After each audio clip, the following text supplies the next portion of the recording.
வணக்கம். மதிமுகம் செய்திகள். இன்றைய முக்கிய நிகழ்வுகளை பார்ப்பதற்கு முன்பாக தலைப்புச் செய்திகளை பார்க்கலாம். மொரார்ஜி தேசாய் சாதனையை முறியடித்த நிர்மலா சீதாராமன் 7வது முறையாக ஒன்றிய பட்ஜெட்டை தாக்கல் செய்தார்.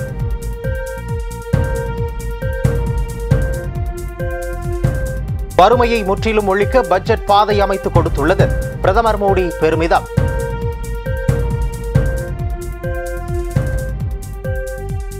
தமிழ்நாட்டை வஞ்சிக்கும் ஒன்றிய அரசின் நிதிநிலை அறிக்கை, வைகோ கண்டனம்.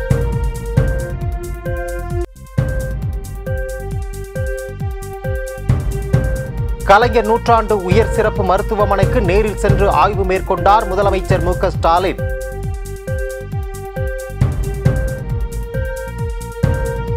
நாற்காலியை காப்பாற்றிக் கொள்வதற்கான பட்ஜெட், ராகுல் காந்தி விமர்சனம். 2024-25 ஆண்டிற்கான பட்ஜெட்டை ஒன்றிய நிதியமைச்சர் நிர்மலா சீதாராமன் தாக்கல் செய்தார். எதிர்க்கட்சிகள் கண்டனம். ஒன்றிய நிதியமைச்சர் நிர்மலா சீதாராமன் 2024-25 ஆண்டிற்கான பட்ஜெட்டை தாக்கல் செய்த நிலையில் எதிர்க்கட்சித் தலைவர்கள் கண்டனம் தெரிவித்துள்ளனர். பாரபட்சமாக ஒரு சில மாநிலங்களுக்கு மட்டுமே நிதியை அறிவித்துள்ளது ஒன்றிய அரசு என திருச்சி சிவா தெரிவித்துள்ளார்.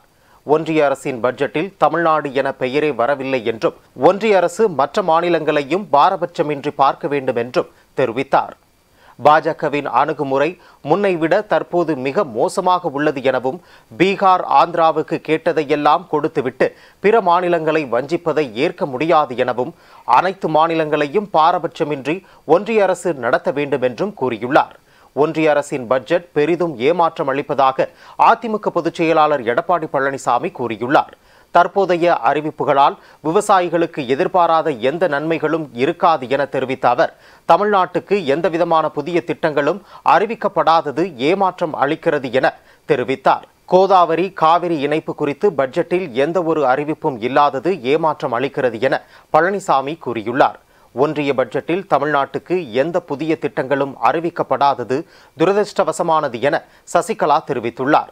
வருமான வரி முறையில் எந்த மாற்றமும் கொண்டுவரப்படாதது ஏமாற்றத்தை அளிக்கிறது என்றும் ஒன்றிய பட்ஜெட் சாமானிய மக்களின் எதிர்பார்ப்புகளை நிறைவேற்றிடாத ஒரு அறிக்கையாகத்தான் உள்ளது என்றும் பெட்ரோல், டீசல் விலை குறைப்பு இன்றி விலைவாசி உயர்வை கட்டுப்படுத்துவது சாத்தியப்படுமா என்பது கேள்விக்குறி என்றும் கூறியும் இந்தியாவை உலக அளவிலான உற்பத்தி மையமாக மாற்றும் அம்சங்கள் பட்ஜெட்டில் இருப்பதாக பிரதமர் நரேந்திர மோடி பெருமிதத்துடன் தெரிவித்துள்ளார்.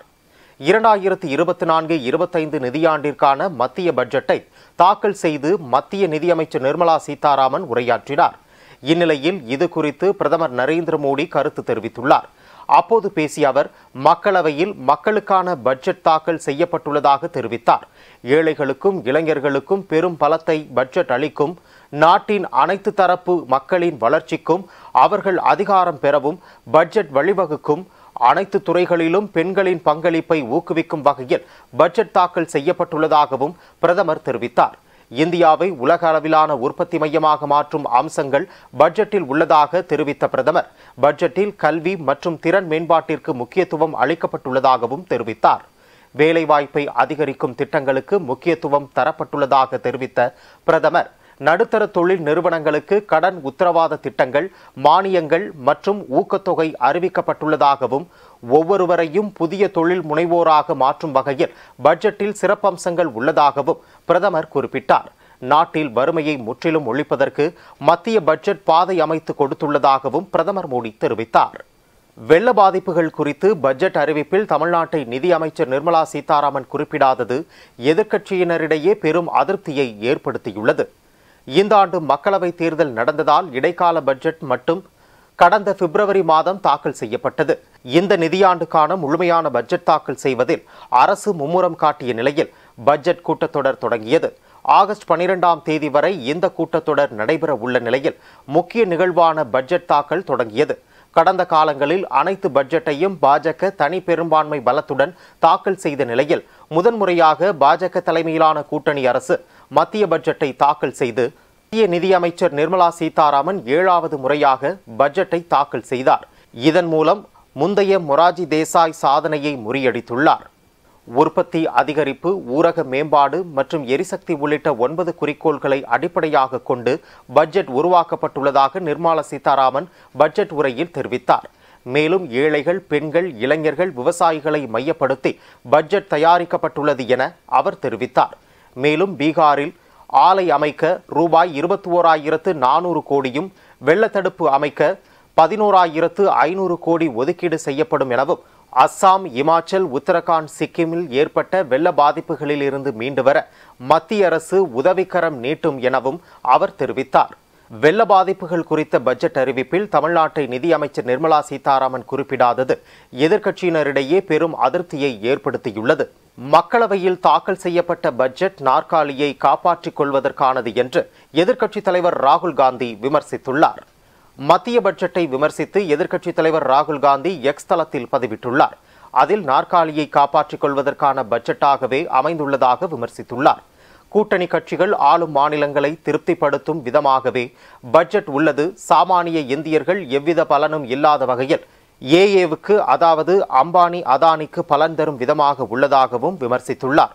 காங்கிரசின் தேர்தல் அறிக்கை மற்றும் முந்தைய பட்ஜெட்டுகளை நகலெடுத்து ஒட்டியுள்ளதாகவும் ராகுல் காந்தி விமர்சித்துள்ளார்.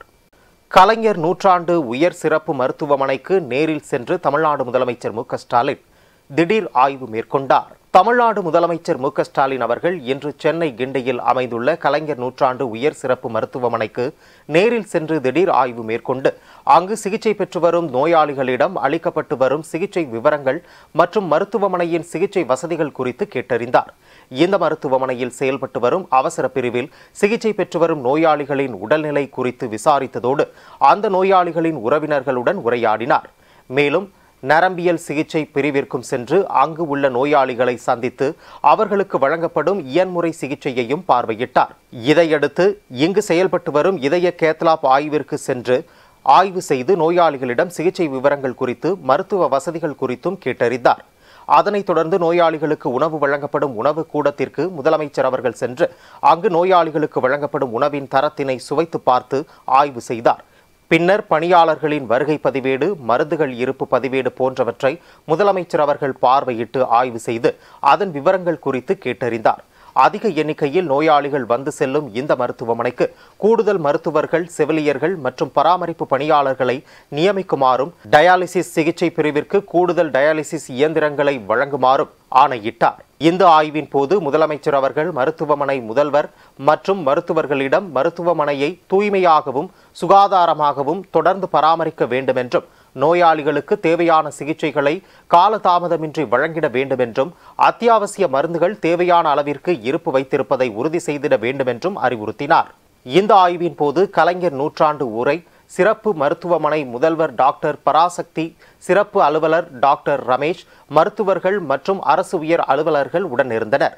பீகார், ஆந்திரா மாநிலங்களுக்கு சிறப்பு நிதி ஒதுக்கிய நிலையில் தமிழ்நாடு முதல்வரின் கோரிக்கை புறக்கணிக்கப்பட்டதற்கு மதிமுக பொதுச் செயலாளரும் மாநிலங்களவை உறுப்பினருமான வைகோ கண்டனம் தெரிவித்துள்ளார். இது தொடர்பாக அவர் வெளியிட்டுள்ள அறிக்கையில், 10 ஆண்டு காலம் ஆட்சி பொறுப்பில் இருந்த மோடி தலைமையிலான பாஜக அரசு மேற்கொண்ட பொருளாதார சீர்திருத்தங்கள், நிதி ஆயோக் மூலம் பெற்ற ஆலோசனைகள் எவையும் நாட்டின் சாதாரண எளிய மக்களின் முன்னேற்றத்திற்கு பயனளிக்கவில்லை என விமர்சித்துள்ளார். தற்போது ஒன்றிய நிதியமைச்சர் திருமதி நிர்மலா சீதாராமன் தாக்கல் செய்துள்ள 2024-25 வரவு செலவு அறிக்கையில் உற்பத்தி வேலை வாய்ப்புகள், சமூக நீதி, நகர்ப்புற மேம்பாட்டு, எரிசக்தி பாதுகாப்பு, உள்கட்டமைப்பு மற்றும் சீர்திருத்தங்கள் உள்ளிட்ட 9 கூறுகளில் முன்னுரிமை அளிக்கப்படும் என்று தெரிவிக்கப்பட்டிருந்ததை வைகோ சுட்டிக்காட்டியுள்ளார். மேலும் இளைஞர்கள், பெண்கள், விவசாயிகள், ஏழைகள் நலன் சார்ந்த திட்டங்களை செயல்படுத்தும் என்ற அறிவிப்பும் கடந்த 6 முறை நிதியமைச்சர் தாக்கல் செய்த வரவு செலவு அறிக்கையில் இடம்பெற்றிருந்ததுதான் எனவும், ஆனால் செயல்பாட்டிற்கு வந்ததா என்பதுதான் கேள்விக்குறி எனவும் வைகோ கேள்வி எழுப்பியுள்ளார். இந்திய பொருளாதாரம் 6.5 முதல் 7 விழுக்காடு வளர்ச்சியடையும் என்றும், பணவீக்க விகிதம் 4.5 விழுக்காடு அளவு குறையும் என்றும் பொருளாதார ஆய்வறிக்கையில் குறிப்பிடப்பட்டிருந்ததாகவும், ஆனால் நடைமுறையில் விலைவாசி உயர்வு கட்டுப்படுத்தப்படவில்லை எனவும் வைகோ தெரிவித்துள்ளார். உணவு பணவீக்கம் 7.5 விழுக்காடாக அதிகரித்தால் உணவுப் பொருட்களின் விலைகள் அதிகரித்துள்ளது என்பதுதான் உண்மை நிலை எனவும் வைகோ தெரிவித்துள்ளார். வேளாண்மை துறைக்கு 1.52 லட்சம் கோடி நிதி ஒதுக்கீடு செய்யப்பட்டிருந்ததாக தெரிவித்துள்ள வைகோ, ஆனால் 3 வேளாண் சட்டங்களை எதிர்த்து ஓராண்டு காலம் போராடிய விவசாயிகள் முன்வைத்த கோரிக்கைகள் நிதிநிலை அறிக்கையில் ஏற்படவில்லை என்பது ஏமாற்றம் தருவதாகவும் தெரிவித்துள்ளார். சிறு குறு மற்றும் நடுத்தர தொழில்கள் ஒன்றிய அரசின் பாராமுகத்தாலும் ஜிஎஸ்டி வரி விதிப்பு முறையாலும் கடும் நெருக்கடிக்கு உள்ளாகி இருப்பதால் பல லட்சக்கணக்கான தொழிலாளர்கள் வேலை இழப்புக்கு தள்ளப்பட்டுள்ளதாகவும் உடனடியாக இவற்றிலிருந்து மீள்வதற்கு நிதிநிலை அறிக்கையில் எதிர்பாராத அறிவிப்புகள் இல்லை எனவும் வைகோ தெரிவித்துள்ளார். ஆண்டுக்கு 2 கோடி இளைஞர்களுக்கு வேலைவாய்ப்பை உருவாக்கி தரும் என்றும் மோடி அரசு தந்த வாக்குறுதிகள் காற்றிலே பறந்ததாகவும் வைகோ விமர்சித்துள்ளார்.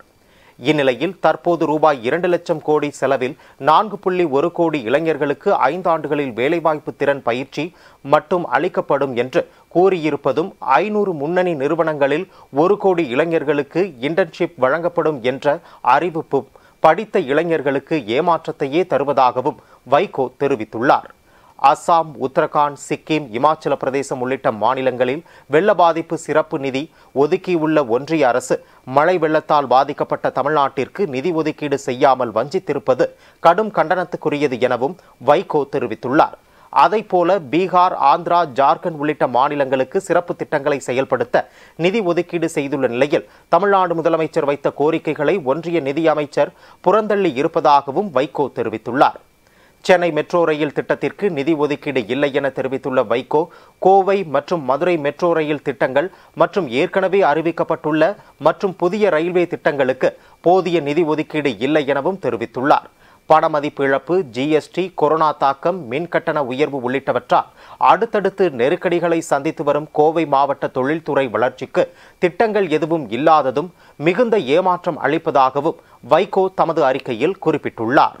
தனியார் சிற்றுந்துகளை அனுமதிக்க கூடாது, மினி பேருந்து சேவையை அரசே நடத்த வேண்டும் என ஓ பன்னீர்செல்வம் வலியுறுத்தியுள்ளார். முன்னாள் முதல்வர் ஓ பன்னீர்செல்வம் வெளியிட்ட அறிக்கையில் சிற்றுந்து திட்டம் குறித்து கருத்து கேட்பு கூட்டத்தில் சென்னையில் புறநகர் பகுதிகளாக உள்ள மணலி, திருவொற்றியூர், மாதவரம், அம்பத்தூர், வலசரவாக்கம், ஆலந்தூர், பெருங்குடி, சோழிங்கநல்லூர் மண்டலங்களில் முதன்முறையாக தனியார் சிற்றுந்துகளை இயக்க அனுமதி வழங்குவது குறித்து பேசப்பட்டது. தனியார் மினி பேருந்து சேவை நடைமுறைப்படுத்தப்பட்டதாக அரசு பேருந்துகளின் வருவாய் மேலும் குறைவதோடு மட்டுமல்லாமல் அரசு போக்குவரத்து கழகங்களில் பணிபுரியும் தொழிலாளர்களின் நிலை கேள்விக்குறியாகும். மினி பேருந்து சேவையை துவக்குவதில் எந்தவிதமான ஆட்சேபனையும் இல்லை என்று தெரிவித்த அவர், இதனை அரசே ஏற்று நடத்த வேண்டும் என்பதுதான் கோரிக்கை என வலியுறுத்தினார். இதில் அரசு போக்குவரத்து கழகங்களில் பணிபுரியும் தொழிலாளர்களுக்கு வேலை பாதுகாப்பின்மை உருவாகுவதாகவும் வழிவகுக்கும். எனவே முதல்வர் இதில் உடனடியாக தனது கவனத்தை செலுத்தி சென்னை புறநகரில் தனியார் சிற்றுந்துகள் அனுமதிக்கப்படுவதை கைவிட வேண்டும், மினி பேருந்து சேவையை அரசே நடத்த வேண்டும் என்று முன்னாள் முதல்வர் ஓ பன்னீர்செல்வம் கூறியுள்ளார். எல்ஐசி முகவர்கள் ஒருநாள் கோரிக்கை மாநாடு சென்னையில் நடைபெற்றது.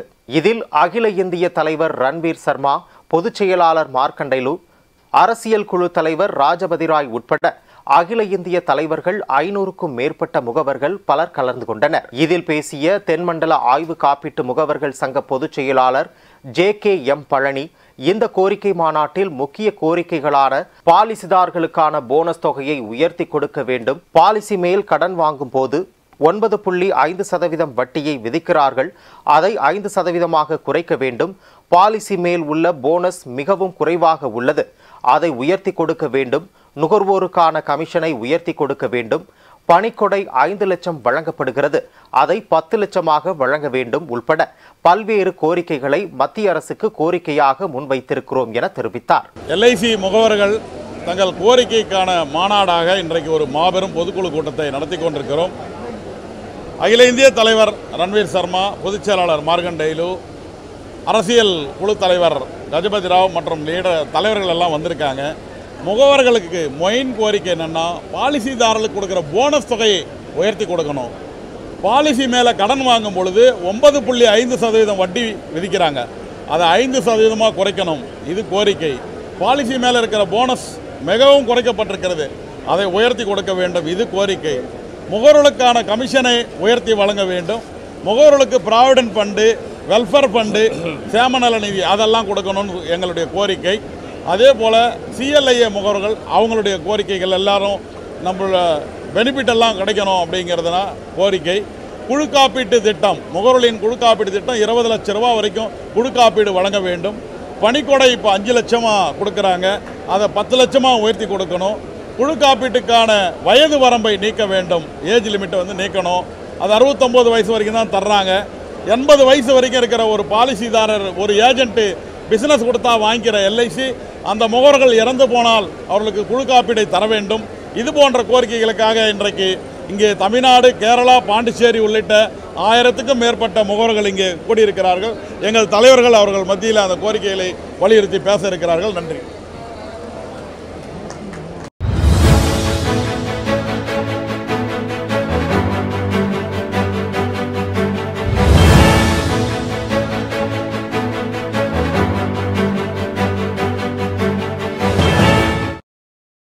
சுதந்திர போராட்ட தியாகி சுப்பிரமணிய சிவாவின் 99வது நினைவு தினத்தை ஒட்டி பாப்பாரப்பட்டியில் உள்ள நினைவிடத்தில் மாவட்ட ஆட்சித்தலைவர் கி. சாந்தி மலர் தூவி மரியாதை செலுத்தினார். சுதந்திர போராட்டத்தின் போது ஆங்கில அரசுக்கு எதிராக போராடியதால் சிறையில் அடைக்கப்பட்டார். 4/10/1884 வத்தலகுண்டுவில் பிறந்த தியாகி சுப்பிரமணிய சிவா அவர்கள் விடுதலை போராட்டத்தில் தீவிர பங்கு பெற்று 10 ஆண்டுகள் கடுங்காவல் தண்டனை பெற்று சிறையில் இருந்ததோடு ஆங்கிலேயருக்கு எதிரான பல்வேறு போராட்டங்களிலும் ஈடுபட்டவர். இதனைத் தொடர்ந்து தொழுநோய் ஏற்பட்டு சிறையில் இருந்து விடுதலையான அவர் இறுதி காலத்தில் தருமபுரி மாவட்டம் பாப்பாரப்பட்டியில் அமைந்துள்ள பாரதபுரம் பகுதியில் 1925ஆம் ஆண்டு மறைந்தார். தொடர்ந்து பாப்பாரப்பட்டியில் அவரின் நினைவாக தமிழக அரசு நினைவு மண்டபம் அமைத்து இன்று அவரது நினைவிடத்தில் அரசு சார்பில் மரியாதை செலுத்தப்பட்டது. இந்த நிகழ்ச்சியில் அரசு துறை அதிகாரிகள், பொதுமக்கள் பலர் கலந்து கொண்டு தியாகி சுப்பிரமணிய சிவா அவர்களுக்கு நினைவஞ்சலி செலுத்தினர். அரியலூர் மாவட்டம் சன்னாவூர் கிராமத்தில் அதே கிராமத்தை சேர்ந்த ஜெயபால் தனது 3 வளர்ப்பு நாய்களை அழைத்து சென்றுள்ளார். அப்போது நாய்கள் இருந்த இடத்தில் வெடி சத்தம் கேட்டது. இதனை பார்த்து அதிர்ச்சியடைந்த ஜெயபால் அருகில் சென்று பார்த்தபோது 2 நாய்களும் இறந்து கிடந்தன. அப்போது சந்தேகப்படும்படி இருந்த இருவரை அழைத்து விசாரணை செய்ததில் நரியை பிடிக்க ஆட்டு கொழுப்பை தடவி நாட்டு வெடி வைத்ததையும் அதனை நாய்கள் கடித்ததால் வெடித்து இறந்து விட்டதாக கூறினர். இதனை அடுத்து இருவரையும் வெங்கானூர் போலீசாரிடம் ஒப்படைத்தனர்.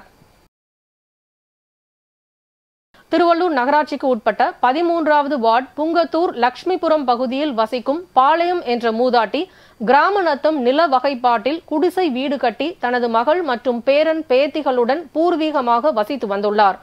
இந்நிலையில் தான் வசிக்கும் வீட்டிற்கு 3 சென்ட் இலவச வீட்டுமனை பட்டா வழங்க கோரி மாவட்ட ஆட்சியர், வட்டாட்சியர் உள்ளிட்ட அதிகாரிகளிடம் பலமுறை மனு அளித்தும் இதுநாள் வரை எந்தவித நடவடிக்கையும் எடுக்காமல் காலம் தாழ்த்தி வந்தனர்.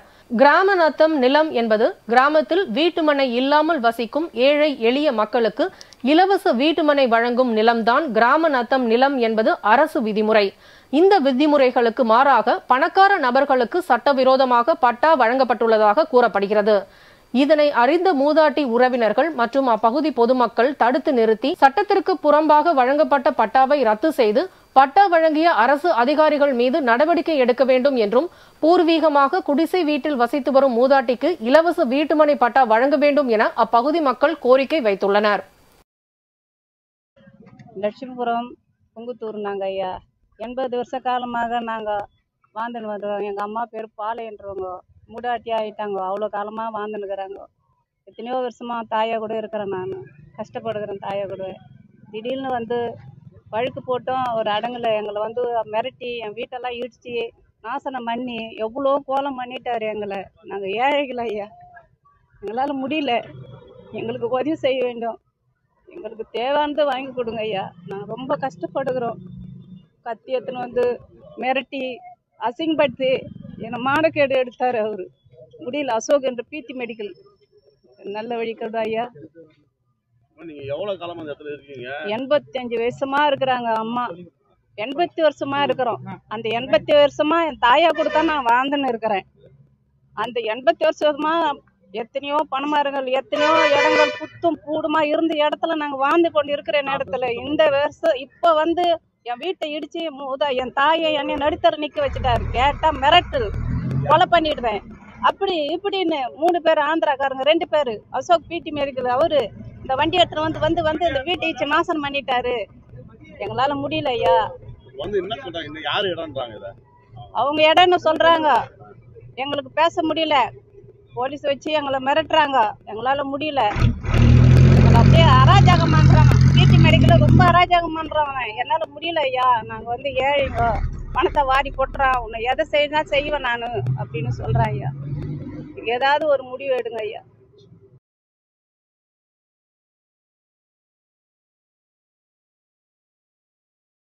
திருப்பூர் மங்கலம் ரோட்டில் உள்ள கடைகள், நிறுவனங்கள் ஏராளமானவை சாலையை ஆக்கிரமித்து முகப்பு ஷெட்டுகள், பொருட்களை அமைத்து ஆக்கிரமிப்பு செய்திருந்த நிலையில் திருப்பூர் மாநகராட்சி சார்பில் ஆக்கிரமிப்புகளை தாங்களே அகற்றிக்கொள்ள அறிவிப்பு வழங்கப்பட்டிருந்தது. ஆனால் ஆக்கிரமிப்புகள் தொடர்ச்சியாக இருந்ததால் இன்று திருப்பூர் மாநகராட்சி அதிகாரிகள் 3 பொக்லின் இயந்திரங்களை கொண்டு வந்து ஆக்கிரமிப்பு செய்யப்பட்டிருந்த கடைகளின் முகப்பு ஷெட்டுகள், பெயர் பலகைகள், பொருட்களை அதிரடியாக இடித்து அகற்றினார்கள்.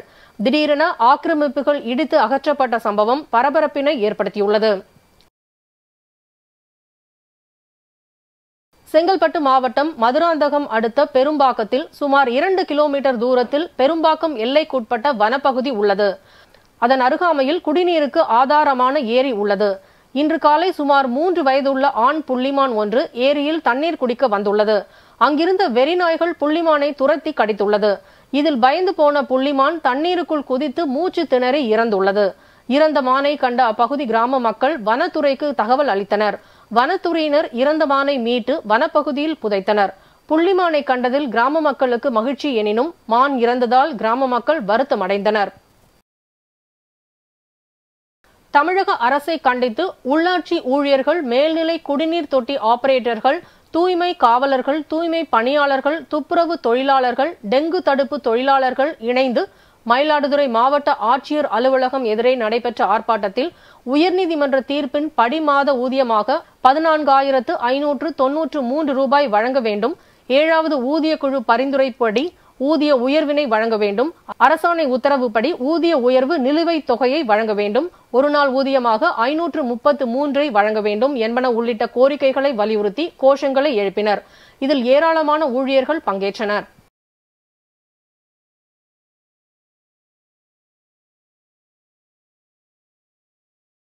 திண்டுக்கல் மாவட்டம் பழனி அருகே கலிக்கு நாயக்கன் பட்டியை சேர்ந்தவர் ஹேமா. இவர் ஒட்டன்சத்திரம் அருகே பாலிடெக்னிக் கல்லூரியில் 2ஆம் ஆண்டு பயின்று வருகிறார். இந்நிலையில் கல்லூரிக்கு செல்வதற்காக பழனி தீயணைப்பு நிலையம் அருகே சாலையோரத்தில் நடந்து வந்து கொண்டிருந்த போது அங்கு திரிந்து கொண்டிருந்த தெருநாய் ஒன்று ஹேமாவை கடித்து கொதறியதில் மாணவி கூச்சலிட்டதை பார்த்து அருகில் இருந்தவர்கள் உடனடியாக மாணவியை காப்பாற்றி பழனி அரசு மருத்துவமனையில் சிகிச்சைக்காக சேர்த்துள்ளனர். கல்லூரிக்கு சென்ற மாணவியை தெருநாய்கள் சூழ்ந்து கடித்து கொதறிய சம்பவம் பரபரப்பை ஏற்படுத்தியுள்ளது.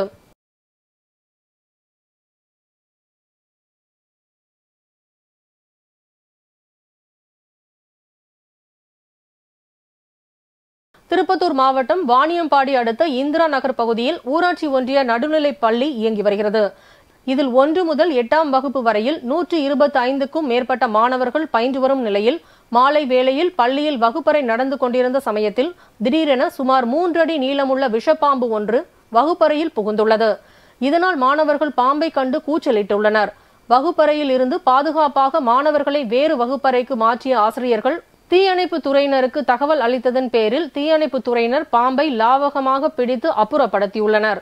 உடனடியாக பள்ளி வளாகத்தை சுற்றி போதிய தூய்மை பணிகளை மேற்கொண்டு புதர்களை அகற்ற வேண்டும் என்றும் பெற்றோர்கள் கோரிக்கை விடுத்துள்ளனர்.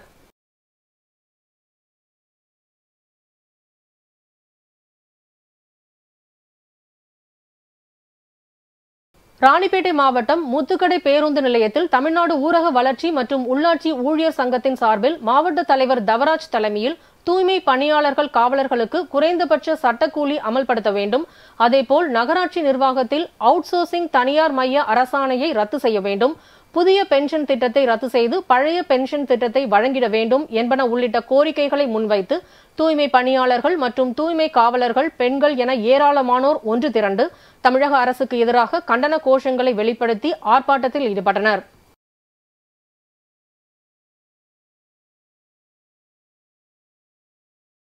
நாற்றம்பள்ளி அடுத்த பச்சூர் பகுதியில் மக்களுடன் முதல்வர் திட்டத்தின் கீழ் நடைபெற்ற முகாமில் மாவட்ட ஆட்சித் தலைவர் தர்பகராஜ் பங்கேற்பு கலந்து கொண்டு முகாமினை தொடங்கி வைத்து சிறப்பித்தார். இந்த முகாமில் பட்டா திருத்தம், முதியோர் உதவித்தொகை, கல்வி உதவித்தொகை, மகளிர் உரிமை தொகை, மருத்துவ காப்பீட்டு திட்டம் என மொத்தம் 317 மனுக்கள் பெறப்பட்டது.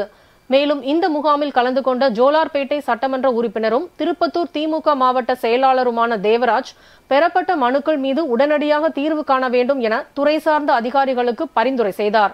மேலும் உடனடியாக தீர்வு காணப்பட்ட 15 மனுக்களுக்கான ஆணைகளை பயனாளிகளுக்கு வழங்கினார். உள்ளாட்சி பிரதிநிதிகள், துறை சார்ந்த அரசு அதிகாரிகள், பயனாளிகள், பொதுமக்கள் என பலரும் இதில் கலந்து கொண்டனர்.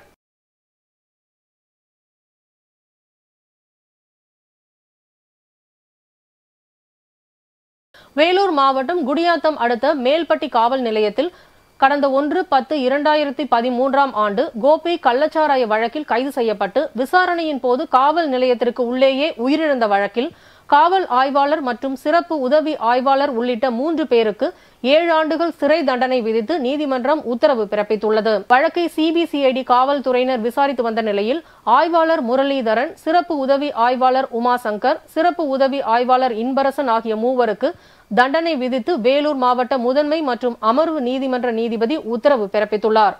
தற்போது ஆய்வாளர் முரளிதரன் வேலூர் மாவட்ட மதுவிலக்கு அமலாக்கத்துறை காவல் ஆய்வாளராக பணியாற்றி வருவது குறிப்பிடத்தக்கது.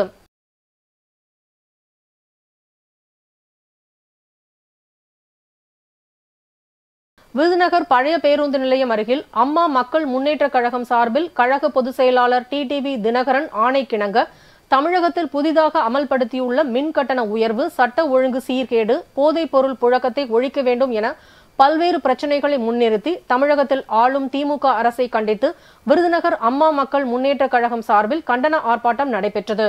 இந்த ஆர்ப்பாட்டத்தில் அம்மா மக்கள் முன்னேற்ற கழகத்தை சேர்ந்த நிர்வாகிகள் பலர் கலந்து கொண்டு திமுக அரசுக்கு எதிராக கண்டன கோஷங்களை எழுப்பினர்.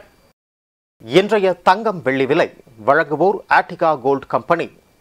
சென்னையில் 22 கேரட் ஆபரண தங்கத்தின் விலை சவரனுக்கு ரூபாய் 120 குறைந்து ரூபாய் 54,480க்கு விற்பனை செய்யப்படுகிறது. சென்னையில் 22 கேரட் ஆபரண தங்கத்தின் விலை கிராமுக்கு ரூபாய் 15 குறைந்து ரூபாய் 6,810க்கு விற்பனையாகிறது. சென்னையில் வெள்ளி விலை கிராமுக்கு 40 காசுகள் குறைந்து ரூபாய் 96க்கு விற்பனை செய்யப்படுகிறது. பனாமா கோஸ்டாரிகா இடையே சக்தி வாய்ந்த நிலநடுக்கம் ஏற்பட்டுள்ளது. மத்திய அமெரிக்க நாட்டின் பனாமா கோஸ்டாரிகா இடையே சக்தி வாய்ந்த நிலநடுக்கம் ஏற்பட்டுள்ளது. இதன் ரிக்டர் அளவானது 5.7 பதிவாகியுள்ளது. பூமிக்கு அடியில் 10 கிலோமீட்டர் ஆழத்தில் ஏற்பட்ட இந்த நிலநடுக்கத்தால் உயிர் சேதம் ஏதும் ஏற்படவில்லை என்று தகவல் வெளியாகியுள்ளது.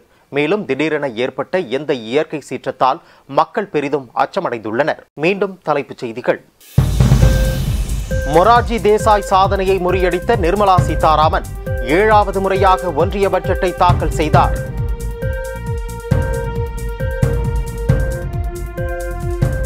வறுமையை முற்றிலும் ஒழிக்க பட்ஜெட் பாதை அமைத்து கொடுத்துள்ளது. பிரதமர் மோடி பெருமிதம்.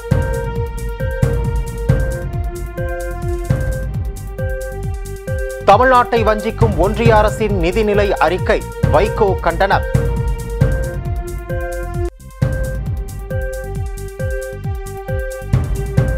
கலைஞர் நூற்றாண்டு உயர் சிறப்பு மருத்துவமனைக்கு நேரில் சென்று ஆய்வு மேற்கொண்டார் முதலமைச்சர் மு.க. ஸ்டாலின்.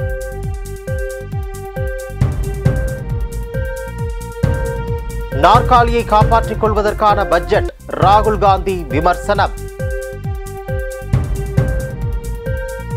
2024-25 ஆண்டிற்கான பட்ஜெட்டை ஒன்றிய நிதியமைச்சர் நிர்மலா சீதாராமன் தாக்கல் செய்தார்.